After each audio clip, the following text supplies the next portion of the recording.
Alright everybody, hello. It is Wednesday, January the 29th, 2020. It is cold out here. I'm shivering. It's actually not that bad. I'm kind of blocked off from the wind right now because it's coming from that direction instead of from behind me. But when the wind's coming from behind me, this is one of the worst places to sit when it is cold out. It's brutal. But I'm layered up. I got this long sleeve on. I got this hoodie on. Zip up hoodie there. And I feel fine. Daisy's out here with me. Actually, I think she wants to go inside.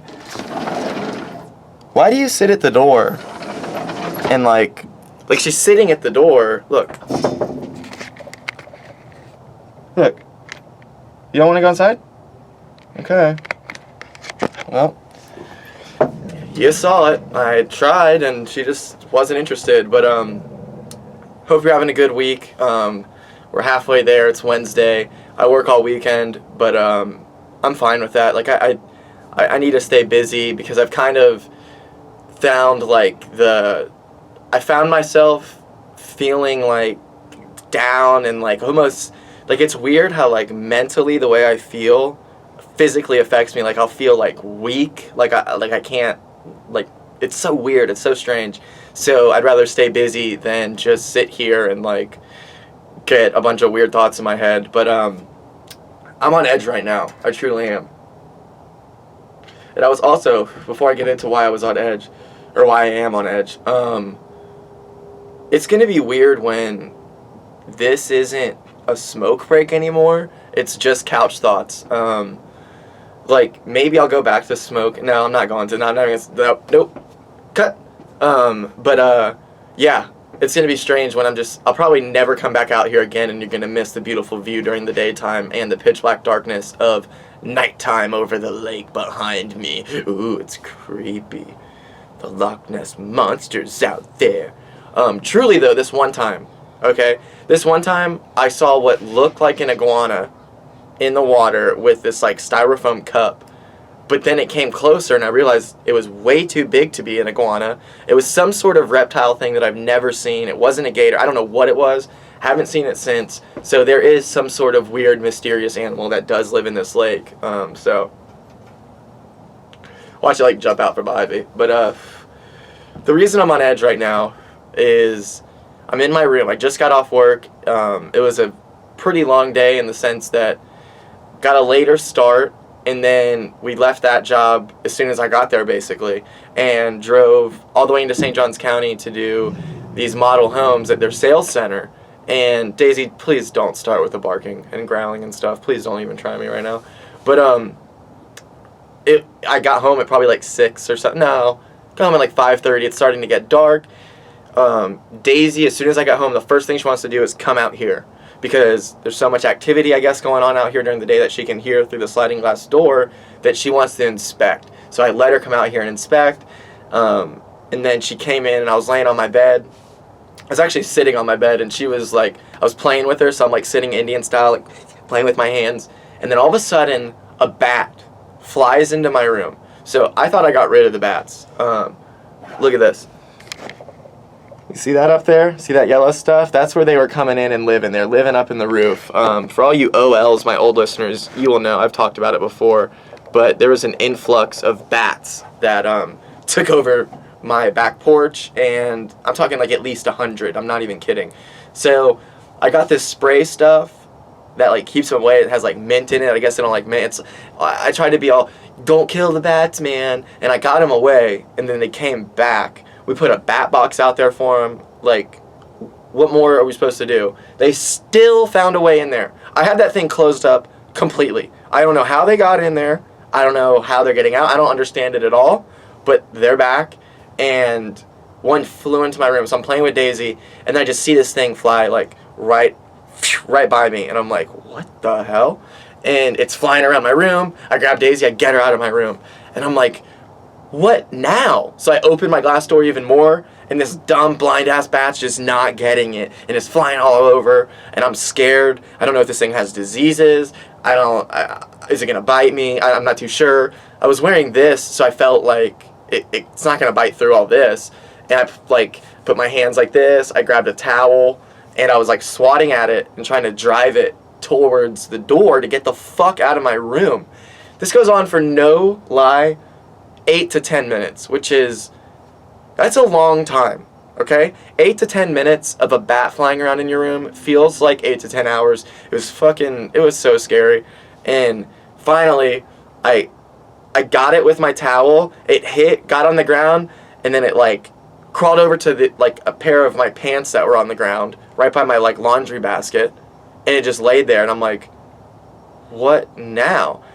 And I really didn't want to kill it, so I'm like, okay, there's options now. I could shoot it with my gun, I could slam it with a shoe, or I throw a towel over it, and then I wrap that towel around the pants. But what I thought would happen is I throw that towel on this bat, and then this bat is like, "Ah!" and freaks out. Look at this haircut, dude. I need a haircut so bad. Look at that. Hey, dude, what's up, dude? Fuck, dude. Fucking haircut, dude. I need one, bro.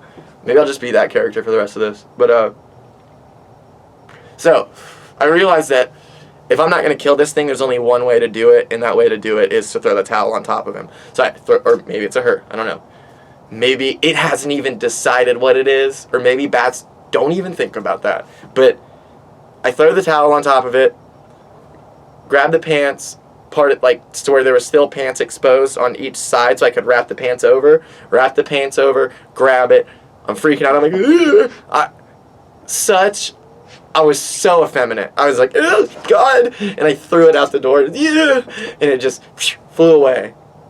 I did it. I got it out. I screamed. I clapped for myself. And then talked about it on my motherfucking smoke break. Yeah, dude. I saved a bat, dude. Weird. I didn't like it at all. I hope it never happens again. And it's kind of insane to think that it's only happened once, because anytime it's nice to just leave that door open so Daisy can come and go out onto the back porch, back inside as she pleases. Makes my room feel good. It's just, why not have a sliding glass door open? And I don't have a screen, so maybe I should get the screen sliding door as well, and that'll really make it to where the chances are nil that a bat gets in. But I knew eventually it would happen, and this is like before I got rid of them the first time. I knew it was going to happen, because even when I'm out here chilling sometimes, they just fly into the glass. Dumb blind-ass bat. Fly into the glass, get hurt. One of them definitely, I saw one accidentally kill itself. It flew into the door, definitely was hurt because the other wing, wouldn't flutter, and it just, used one wing and it moved over and then it just fell in the water.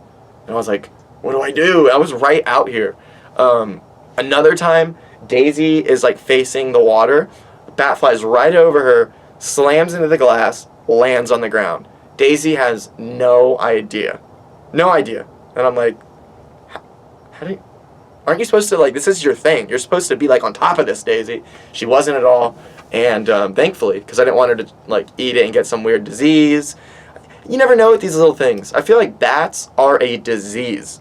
I just feel like if I touch one, or if Daisy eats it, if anything, it just, the pants that we're on, no chance that they're not getting washed as soon as I'm done with this. But,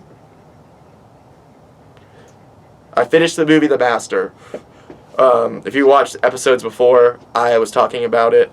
Joaquin Phoenix, Amy Adams is in it, Philip Seymour Hoffman. It's a 2012 movie. It's basically about Scientology, and Philip Seymour Hoffman plays who would be Ron L. Hubbard, or L. Ron Hubbard, whatever his stupid name is.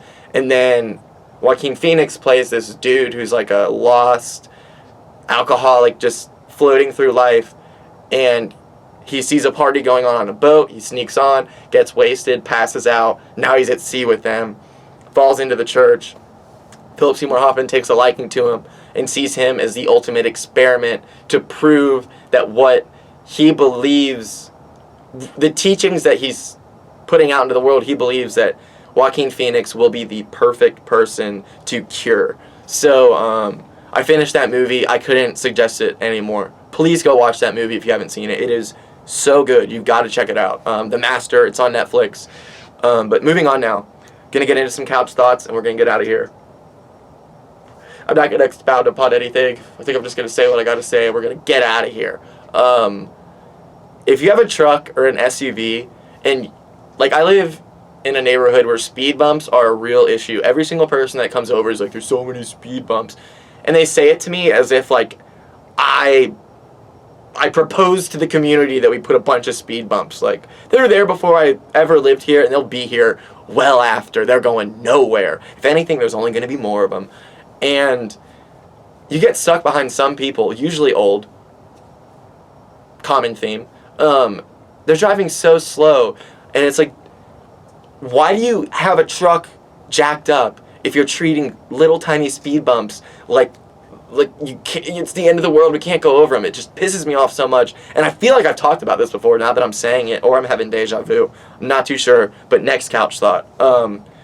If you're a country music fan, don't take this personal, but modern country music is for, like, I'm not going to say a dumber person, but like a less nuanced, like, it's so literal, their lyrics.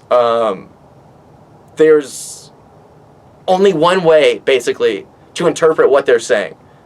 And to me, that's what I dislike the most about music. And maybe it's just, like, I look at it as, like, this cliche, so I'm not looking at it in a fair point of view. But, like, listening to these songs, because sometimes my dad will play country music at work, and I'm like, dude, you actually think this is good? Like, and what was really funny is my dad was like, man, he wrote that song in 5 minutes. Is that cool? And I was like, yeah, it sounds like he wrote that song in 5 minutes. Like, everything is so simple and direct, and maybe that's what you're looking for. You're not looking to listen to music and interpret it, but that's what I'm looking for, and that's what I like. So when I'm listening to country music, I'm just like, okay, I get it. We get it. And usually just the song title will tell exactly what the song's about. Country road and a beer. And the song is about driving down country roads with your lady, and y'all are drinking beers. Drinking and driving is still celebrated in country music. It's fucking insane. Moving forward now, I'm not going to get too much into this. Next couch thought I've been having a lot for like the past 3 years is I'm way too good at my job, in the sense that, like, I realize, like, man, like, this is what my skill is. And I know I've talked about this before, but, like, never in my life did I think I would be highly skilled as a painter and wallpaper hanger. Like, it's to the point where, it got to the point first where I was like, man, this is sick. Like, I'm so good at this, I'd put my work against anybody. And now I'm like, this is what I'm good at. Like, it makes playing golf something else that I'm better than an average person at. It makes that seem so much more important to me now, because I'm like, okay, I'm not just good at painting and wallpaper, I'm good at golf, and I kind of am good at this. I think I could get way better, but at least I don't stop. Like, there's never any edits. Boom, we're right into it, and we don't stop until it's over. Last couch thought. Have you ever, like, called your old phone number just to apologize for all the death threats they've been getting because you, like, ran up a tab on somebody and then ran away? I think this is a couch that I'm having in the moment. I wish I'd never said that, what I just said. I'm done reflecting upon it. I don't want to talk about, now if I have a guest on and they're bringing up stuff and stories come up, sure. But I'm not going to talk about how I'm not doing drugs anymore, make funny jokes. Like, I'm done with it. So, I'm done with this as well. Thank you very much. Go check out episode 331, the solo episode that I put out on Monday. If you have not yet already checked it out, go check out Vlog Sylvania episode number 1. Go check out all the old smoke breaks. Follow me on Instagram at CJ Couch Talk. If you have any questions, comments, insults, or would like to be a guest, you can email me. It is cjcouchtalk@gmail.com. That is C as in Christ, J as in Jesus, C as in Christ, O as in ostrich, U as in uranium, C as in Christ, H as in horses, T as in tantalizing, A as in ass, L as in labia, K as in kaboom! That's how you spell CJ Couch Talk. That's how you do a smoke break. One take and one take only, and I'm out. I love you. Bye.